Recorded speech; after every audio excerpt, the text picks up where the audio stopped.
Bonjour à toutes, bonjour à tous, bonjour Jacqueline. Bonjour Jean-Claude. Ça va? Ah, mais en pleine forme. Oui. Aujourd'hui, on compte jusqu'à 22. Hein? 22. 22e rendez-vous à la Treille à Moncheran, chez Jacqueline Rosset, qui vous a préparé aujourd'hui. Alors, on va commencer par une petite salade de canard mariné au soja. Oui, c'est bon? Ouais. Oui, oui. Enfin, c'est même les aiguillettes de canard. Les aiguillettes de canard. Et après, je vous expliquerai si vous avez fait des magrets. La cotrillade qui va suivre, donc une soupe de poisson. La cotrillade, c'est breton, mais sera un petit peu à ma façon. Bref, on est sur la mer, quoi. Voilà, une petite soupe de poisson, quoi. Et puis pour le dessert, un cake au citron. Le vrai cake au citron. Parce qu'il y en a des faux? Il y en a différentes versions. Mais de là, toute façon, tout est vrai chez Jacqueline, voilà. à la Treille à Moncheran. Et ça commence tout de suite. On rappelle par quoi? Alors, la salade de canard mariné au soja. On va commencer par les aiguillettes de canard marinées au soja. Alors, tout d'abord, je vous montre les aiguillettes. Je les ai déjà marinées parce qu'il faut les mariner demi-heure à l'avance. Pas beaucoup plus à l'avance parce qu'elles seraient cuites. Hein. Donc là, elles sont bien juste marinées. On les tourne une fois. Une aiguillette, c'est quoi? L'aiguillette, vous avez le magret de canard. Et derrière le magret, c'est le filet mignon du filet de canard, en fait. Donc c'est dans le magret, en fait. Voilà. Comme vous avez le filet de porc, dessous, vous avez le filet mignon. Donc ça, c'est le filet mignon de canard. Si vous n'avez pas, si vous ne trouvez pas l'aiguillette, vous faites un magret de canard, vous enlevez le gras, et vous coupez en lamelles, en fines lamelles, ça va très bien aussi. Hein. Là, on les a, et je vous le montre en nature, ce que ça donne. Donc c'est très petit, hein. Voilà, c'est vraiment ce qui se trouve sous le filet de canard. Oui, je suis sûr que quand on fait des magrets de canard, on ne s'aperçoit pas qu'il y a l'aiguillette dedans. Oui, on l'a normalement d'office. On peut les retirer puis les garder une fois pour faire ça. Tout à fait. Alors pour ma marinade, là, j'ai pris simplement 40 grammes 40 décilitres de soja. Mais alors là, encore une fois, j'ai pris le soja. Ça, c'est chinois, hein, parce qu'on a plein de sortes de soja. Hein, vous voyez, là, il est plus épais et plus noir. Et l'avantage, c'est qu'il est moins salé. Voilà. Parce que si c'est trop salé, là, on n'a même pas salé. Hein. Mais si c'est trop salé, déjà, le japonais, on ne peut pas le cuire. On peut juste le mettre au dernier moment. Et il vient hyper salé.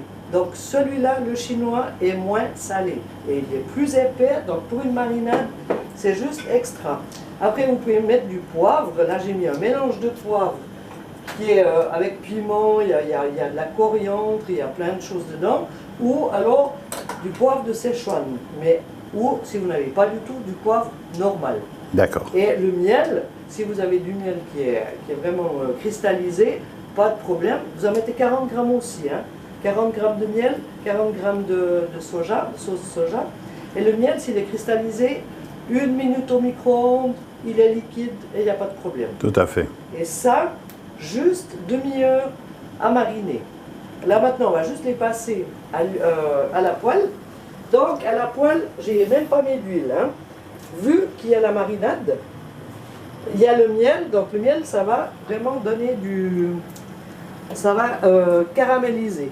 On va juste les passer. Là, on en a mis 2 par personne, ce qui est pas mal pour une salade. Hein. Oui, ça fait quand même. Après, vous pouvez faire une belle salade menu aussi, hein, avec ça.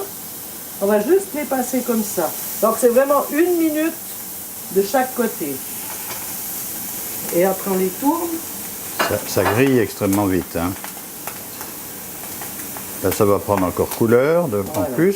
Ça en a déjà pas mal. Voilà, juste vraiment pour les raidir. Voilà. Le canard, ça doit rester un peu saignant. Hein. Là, 30 secondes de chaque côté. Ouais. Parce que sinon, ça va brûler. Hein. Alors, pour la petite vinaigrette, on a de l'huile d'arachide. Là, on va mettre de l'huile neutre, parce qu'après, on va mettre un petit peu d'huile de sésame, juste pour donner un petit peu de goût quand même asiatique. Du sel, moi j'ai mis un peu de fleur de sel. Pour la déco, on va mettre un petit peu de graines de sésame, du vinaigre balsamique, Là, on a mis des graines. Alors ça, c'est si vous voulez, il y a des graines de tournesol, il y a plein de petites graines, du poivre, du moulin. Alors on va commencer toujours pour faire une vinaigrette par le sel. Hein. Une petite pincée de sel, on ne va pas mettre beaucoup vu qu'on n'en fait pas beaucoup. Le poivre. Oui. Et là, on met directement le vinaigre. Pourquoi? J'avais déjà vu expliquer. Parce que le vinaigre va faire dissoudre le sel et le poivre. Sinon, vous allez retrouver des grains de sel et de poivre dans la salade et vous allez croire que c'est du sable. C'est une des propriétés du vinaigre, notamment balsamique. Ça. Voilà.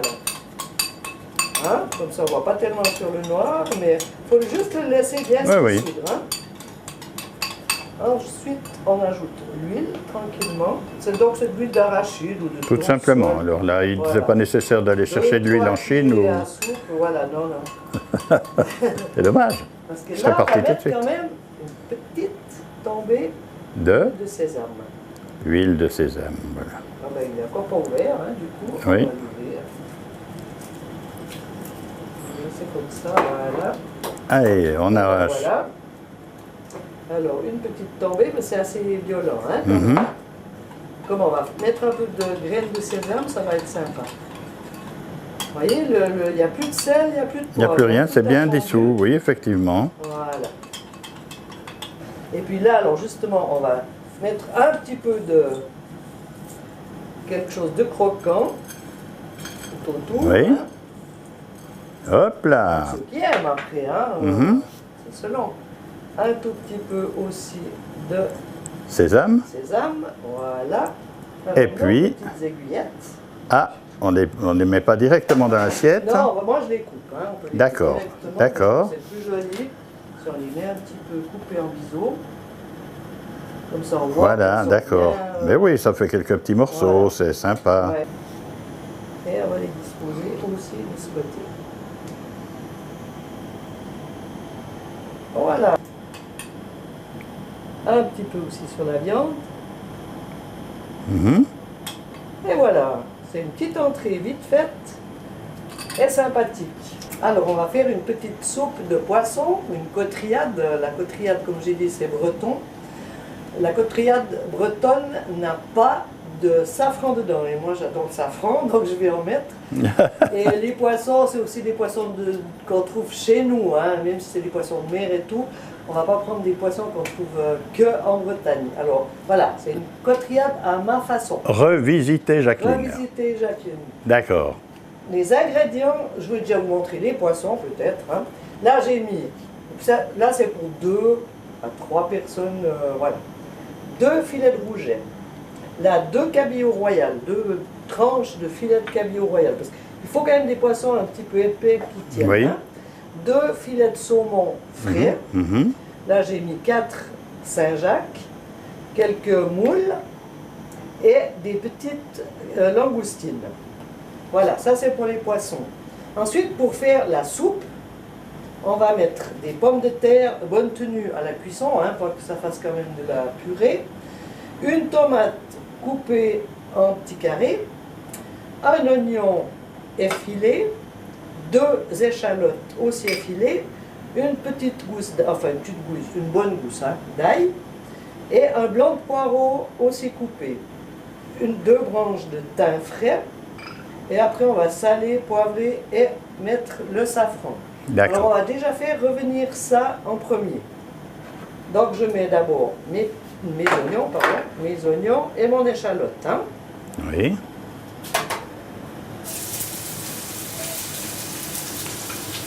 Là j'ai mis 2 cuillères à soupe d'huile d'olive. Donc on laisse bien revenir un peu ça D'accord. Oignon, échalote. avec la branche de thym, Hein, qui donne un très avec bon le goût. poireau, Aussi, bien sûr. Très bien émincé d'ailleurs. avec l'ail. L'ail, vous pouvez aussi l'écraser simplement. Hein. Ouais, mais c'est bien. C'est comme dans la fondue, il faut garder des petits morceaux. Exact. Alors là, on va juste les faire revenir pour que ça donne une bonne odeur à l'huile. Ensuite, on met les pommes de terre. Elles sont crues là, telles Là, qu'elles elles sont sont. crues. Hein. C'est pour ça D'accord. qu'on va faire ça en premier, pour Oui. qu'elles aient le temps de cuire. Et c'est pour ça qu'on ne va pas mettre du vin blanc, on va mettre directement de l'eau, parce que le vin Oui. blanc, il va empêcher la pomme de terre de cuire. Hein. C'est un acide, et ça empêche la pomme de terre de cuire. Ah, Alors là, ça c'est une bonne idée de le dire. oui. Le vin blanc, on peut toujours le rajouter à peine à la fin, un petit peu, pour donner un peu de corps. Oui. Et là, on fait revenir tranquillement. On va rajouter les tomates. Donc juste une tomate coupée en carrelette, en petits dés. Hein. Après la brosse de thym, on l'enlève hein, une fois qu'elle est... Oui, elle aura donné du goût Voilà. déjà, parfumé un peu. Ouais. On laisse prendre un peu. Manque-t-il encore quelque chose? C'est les poivres et puis le safran. Alors voilà, le safran que ne mettent pas les Bretons, mais que nous mettons à Moncheron. Voilà. Très bien. J'aime le safran pour la Oui. couleur et le goût. C'est excellent d'ailleurs. Et puis, Ouais. on est un pays producteur de safran, en tout cas à Mons. Ça dans le Valais, oui. Oui. Alors là, on mouille. Donc j'ai mis que de l'eau, hein. Oui. On mouille à hauteur. Alors on a appris ça aujourd'hui, que de mettre du vin blanc, ça empêchait la cuisson Ah, pour tous les finalement. légumes, hein, si vous faites C'est l'acidité qui fait des ça. pois, qu'est-ce que je peux dire, des lentilles et tout, si vous mettez du vin blanc, ben, ils vont rester durs. Hein. D'accord. Par contre, si vous voulez que vos pommes de terre restent dures, ben, vous mettez du vin blanc. D'accord. Alors là, on va mettre du poivre, du moulin. Du poivre et du sel. Voilà. Après, si quelqu'un aime bien C'est déjà corsé, bien. vous pouvez mettre un petit peu de poivre de Cayenne, mais voilà, c'est pas... Fait de nécessaire. très jolies couleurs. Et puis là, la couleur va changer avec du Ah. vrai safran. Là, vous voyez, j'en mets 5 petites pincées Le safran qui est toujours rouge et qui devient beau jaune. et qui devient beau jaune à la cuisson. Voilà. Et ça, on va couvrir et Mhm. laisser cuire le temps de préparation de notre poisson. D'accord. Comme ça, on n'aura pas besoin d'attendre sur le poisson. Alors, un bon gros plan encore Voilà. là-dessus. Voilà. On le voit bien. Alors le poisson, on va juste le passer d'un seul côté. Pourquoi? Parce qu'après, on va mettre tout ça dans un plat, un four, Oui. et par rapport aux langoustines, aux moules, elles vont s'éclater, elles vont s'ouvrir, enfin les moules, et les langoustines vont prendre la couleur juste dans le four. Et D'accord. les poissons ne seront comme ça pas trop cuits. Alors, assistons à la grillade des Il faut bien poissons. chauffer. On peut Oui. juste aussi saler un petit peu les principaux poissons. Mhm. Là, donc, le rouget. Mais après, vous prenez les poissons que vous aimez. Hein. Le rouget est Voilà. un excellent poisson. Parfait.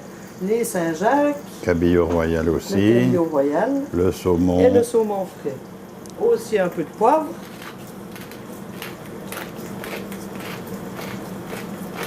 On peut en mettre un petit peu là-dessus aussi. Et là, je suis à côté de la poêle, je peux dire qu'elle est chaude. Hein? D'accord. C'est bon chaud. Ouais. Alors, on les laisse là pour que vous voyez. Alors, le rouget, normalement, vous ne le mettez pas sur la face peau, hein, comme les filets de perche. D'accord. Mais là, on va le faire parce qu'il y aura que cette face-là qui sera rôtie. Tout à fait. Hein. Alors, d'abord, on va prendre le poisson le plus épais. C'est ça qu'on appelle la l'unilatérale. Voilà. Mais l'unilatéral, il va quand même être cuit de l'autre côté, après, dans le four. D'accord. Il sera dans le Tout à fait. Voilà. C'est en tout cas très beau. Les couleurs sont formidables. Oui, et là, juste, vous voyez, il va se biffer là, mais on pèse un peu dessus. Voilà, puis pour Voilà. l'aplatir. Et il faut le mettre très peu, hein, le rouget, parce qu'il va encore chauffer à peine. Voilà, les Saint-Jacques. Les Saint-Jacques aussi, hein, il faut très très peu. Oui, généralement la Saint-Jacques, nous avions fait d'ailleurs la Saint-Jacques à la vénitienne. Voilà. C'était très bonne aussi. Alors le rouget, on l'enlève. D'accord. Donc il n'est pas Hop. cuit, hein. Non, non, mais puisque ça ira au four après. Voilà, c'est juste Voilà. pour remarquer. Qu'est-ce qu'on n'a pas mis encore? Voilà. Mais là, on ne va pas les mettre, les autres. Ah, les autres, on les met pas? Ils vont chauffer juste au four. Vous voyez, c'est juste marqué. Oui, oui, c'est juste. C'est pour faire joli. Ça a pris couleur. Voilà. Et on enlève.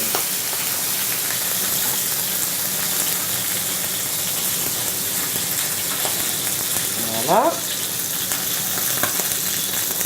Et les Saint-Jacques, 2 secondes.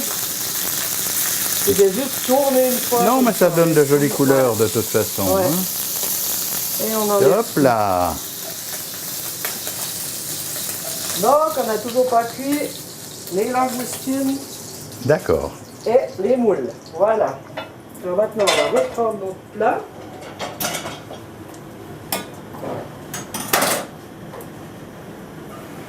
Voilà. Vous voyez, ça a bien fondu. Là, on peut enlever maintenant notre petite Ah oui. tige de thym. Oui, des petits bouts comme ça. Voilà. Pas très grave. Alors, avant qu'il n'y ait plus de liquide, on va tout ça mettre dans un plat. Alors, au four, hein, je précise, parce que sinon, ce serait Mhm. une catastrophe. Alors, ça se fait ici directement Voilà, on va sur le mettre feu. directement là, hein. Oui. Alors, on en met. C'est le Voilà. fond. Hein, Ça, le c'est fond. pour bien 4 personnes. Hein. Le fond, en quelque 3, sorte. 4 Hein. personnes, ouais. Alors D'accord. après, on va décorer un peu le tout. Voilà, vous admirez encore une fois ces beaux poissons Voilà. Alors, les Saint-Jacques. qui sont posés dessus artistiquement. On va mettre, bon, on a comme ça, on peut vraiment Mhm. le faire. On peut le faire. Les moules, oh là, il y en a une qui n'a pas voulu se faire rôtir. Ah oui. Voilà. On a bientôt fini. Ensuite, Oui, il y a encore les petits poissons. des petits poissons. Ils sont déjà presque cuits, hein, donc c'est ça qui Oui, est oui, non, mais formidable, ça va très c'est vite, que ça ça. va Hein. très vite. Celui-là est particulièrement beau. Voilà. Le saumon, alors on va le mettre de ce côté, vu qu'il va cuire un petit peu moins. Mhm. Là, les petits filets de rouget, on va les mettre là. Là, Mais- et puis nos petites langoustines Quel artiste, notre Jacqueline. vont venir se frottir toutes seules. Ah oui, il y a bien pour 4 personnes là, effectivement. Oui, c'est un joli plat. Ça ira très bien. Tout à fait. Voilà, encore 2 langoustines. Et on Là, peut regarder le plat. là, on met un petit filet d'huile d'olive. Tel sur les qu'il est. langoustines, comme ça qu'elles puissent bien rôtir. Et voilà. Un petit filet de... Et alors, après, Alors là, on a préchauffé le four à 220 degrés, donc très très chaud. Et on va le glisser tout en haut du four, vous voyez, tout en haut. Hein. Voilà. Et juste 5 minutes. pas plus. 5 minutes. Alors c'est juste pour, vu que tout le reste est chaud, alors par contre, si vous voulez le faire le tout à l'avance, Oui. vous pouvez le faire un jour avant. Et le réchauffer, Le tout midi simplement. pour le soir, voilà. Et vous préparez tout dans votre, Oui. Oui. plat à four. Et vous chaufferez un peu plus que 5 minutes. Mhm. Et puis peut-être à peine plus bas pour pas que ça rôtisse dessus et que ça. Mais vous pouvez le faire à l'avance, il n'y a pas de problème. Voilà, on le pose au milieu de la table. Voilà, un petit peu de persil. Si quelqu'un veut, vous pouvez mettre un petit peu de rondelles de citron, vert ou normal. Et chacun prend sa part. Il y a à chaque fois la même part à chacun dans le plat. Après, vous pouvez même mettre des assiettes à soupe, vu qu'il y aura quand même du jus. Donc c'est une soupe de poisson quand même. Oui. Mais à la base, on le mange sec et après, on prend le jus. Alors, on dit bon appétit? Alors, bon appétit. On est parti pour le véritable cake au citron. Il y a plein de recettes, mais celle-ci, c'est, je pense, plus ou moins la vraie. Il y a juste une différence avec les autres cakes, c'est qu'on ne va pas faire mousser la masse. Donc, on va tout ça faire avec une simple cuillère. Donc, je vous explique. Il y a d'abord les ingrédients. Il y a 200 g de sucre. 200 g de sucre. 120 g de beurre fondu. Un zeste de citron râpé, 165 g, donc c'est assez précis par contre, hein. Donc ça vous fait 3 œufs moyens, hein. 165 g d'œufs. Il y a le jus de citron, ça fait 80 g de jus de citron. Il y a 150 g de farine, une demi-cuillerée à café de poudre à lever. Donc c'est pas beaucoup, hein. Il ne faut pas qu'il lève trop, c'est un cake qui doit être assez compact, vous verrez après. Et une pincée de sel comme d'habitude. Donc j'ai déjà mis la petite cuillère à café et la pincée de sel. Alors on va commencer par verser le sucre, hein, simplement dans un saladier, le sucre, le jus de citron. Voilà, alors ça va déjà faire fondre un peu le sucre, gentiment. Là. On va mettre le zeste de citron. Le citron, oui. Et c'est un cake qui sortira. Là, la proportion, elle est idéale par rapport au goût et au sucre. Hein. C'est ni trop sucré, ni trop citronné. C'est vraiment, il faut respecter les proportions. Là, ensuite, on va verser la farine, le beurre. Le beurre liquéfié. Hein. D'accord. Donc vous voyez, c'est très liquide hein, pour le moment. Voilà. Et ensuite, il reste les œufs et la farine. Alors, les œufs. Et le sel, on ne met pas toujours au début? début? Déjà dans la farine. Ah, d'accord. Voilà. D'accord. Parce qu'on dit... demi-cuillerée à café. Alors là, on peut quand même faire avec un petit fouet. On dira jamais assez l'importance du sel. Ah oui, sinon la pâtisserie n'a pas de goût. On va quand même bien délayer ça. Comme ça, ça ne va pas faire de grumeaux après. C'est pour ça que le beurre doit être déjà liquéfié. Hein. Bien fondu. Et là, on met la farine. Donc ça ne fait pas énormément de farine hein, par rapport à tout le mélange. On peut même le faire tout au fouet. Hein. Donc on n'a pas besoin d'appareil électrique. Et il ne faut surtout pas faire mousser, faire blanchir comme un cake normal. Parce que sinon il va gonfler à la cuisson et il va tout redescendre. Tandis que là, il va rester onctueux. Impeccable. Et juste. C'est vraiment un cake qui est très vite fait une fois que vous avez préparé vos ingrédients. Il faut juste être précis dans les ingrédients. Ça ne fait pas de grumeaux apparemment. Non, vous voyez, c'est très vite fait. Alors, un moule rectangulaire, bien beurré, et c'est tout. D'accord. Voilà. Et on voilà. Dans le moule, vous voyez. Voilà le moule, oui. Bien beurré. Et on verse le mélange. Vous voyez, ça doit être liquide hein, à la base. L'œuf va faire son travail ainsi que la farine. Il faut qu'il soit aux 2 tiers. Hein. Voilà. Et là, au four pour 45 minutes à 170 degrés. Après, il faut toujours contrôler. Il faut laisser 15 minutes sans l'ouvrir pour pas que la levure travaille. Tout à fait. Descendre. Mais au bout de 15 minutes, vous contrôlez toujours une pâtisserie. Hein. Si c'est trop chaud, si vous voyez que ça vient trop noir dessus, parce qu'il ne doit pas être noir, il doit être vraiment un joli brun. Si c'est trop noir, enfin, si ça vient trop vite brun, vous descendez un peu, même à 150, quitte à le laisser un peu plus longtemps. Vous le piquez au milieu au bout de demi-heure, et là vous verrez. Alors notre cake cuit gentiment. Pendant ce temps, on peut préparer le glaçage. Alors le glaçage, c'est aussi au citron, hein, un cake au citron oblige glaçage citron. Simplement 130 g de sucre glace et 25 g de jus de citron. On mélange ça et au dernier moment, quand le cake est, il faut le laisser refroidir un tout petit peu, hein, parce que sinon ça va tout, ça va tout couler avant. Il Bien faut sûr. le laisser juste tiédir. Déjà, le sucre glace, moi, il m'est arrivé de mettre beaucoup trop de liquide. Alors, c'est désagréable, il faut recommencer, quoi. Voilà, c'est pour ça que là, les proportions sont exactes. Hein. Et bien le mélanger, pas qu'il y ait de grumeaux, mais c'est très vite fait. Et au dernier moment, vous mettez sur votre cake. Ce cake, il se garde 5, 6, 7 jours, il n'y a pas de problème. Oui. Bien emballé, au frais, et je vais vous montrer le résultat.